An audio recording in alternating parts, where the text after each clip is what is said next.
sa Usapang Bayan, ang talk show kung saan tatalakayin natin ang mga mahalagang issue sa ating lipunan sa paraang malinaw at patas. Ngayong araw, pag-uusapan natin ang mainit na issue sa kakulangan ng transparency sa mga proyekto ng gobyerno at pagkalat ng disinformation online. Kasama ko ang ibang magagaling na mga kababaihan na magbabahagi ng kanilang pananaw. Para simulan, kasama natin si Prof. Ina. Ma'am, ano nga ba ang pinagmumulan ng issue nito? Maraming proyekto ang gobyerno na pinagdududahan ng publiko ngayon dahil sa kakulangan ng update, report at audit. Dahil dito, nagiging madali ang pagkaroon ng disinformation sa online. Kapag may maling impormasyon, maraming nagbubuong maling balita at haka-haka. Sarah, bilang kabataan, paano nakaka-apekto ang issue nito sa inyo? Malaki po kasi kami mismo ay nalilito kung ano ang totoo. Ang daming post na halo-halo ang informasyon, minsan nakakapagod mag-fact check pero kailangan kasi mabilis kumalat ang fake news lalo na sa TikTok at Facebook. Sa huli, kami rin ang kabataan na influensyan dahil kami ay magiging future leaders.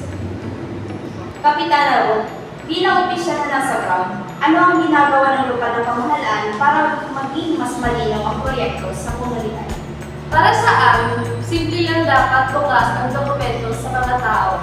Ipinapasin namin sa barangay board ang mga pondo at iba pa. Bilang journalist, Dana, ano ang hamon ng media sa panahon ngayon? Napakahirap kasi maraming nagsasabing bias daw ang media.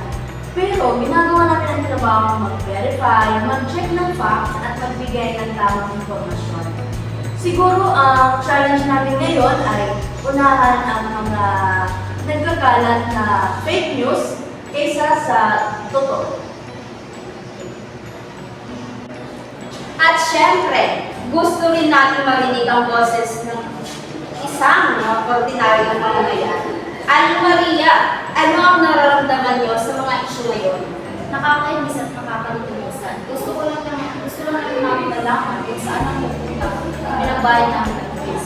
Sana malinaw ang report, hindi yung kung ano-ano yung lumalabas online. Bilang isang mamayan, gusto lang namin ng malinaw. Prof. Lina, paano makakatulong ang mamamayan at kababayan sa pagharap sa ganitong issue? Una, pagtanong at hindi na malinaw na informasyon. Pangalawa, maging responsable sa pag-share ng balita. Pangatlo, magdilawag sa community discussion. At ang panghuli naman ay suportahan ng mga leader na malinaw at bukas sa publiko. Ang politika hindi lang para sa mga politiko, para din sa ating lahat. Lalo na sa kababaihan na may malaking papel sa pagbubog ng komunidad. Maraming salamat sa ating guests, Prof. Lina, Sarah, Kapitana Ruth, Dana, at Aling Maria, at sa ating mga manunood. Tandaan, sa panahon ng magulong impormasyon, ang pinakamalaga ay maging mapanuri at makabayan.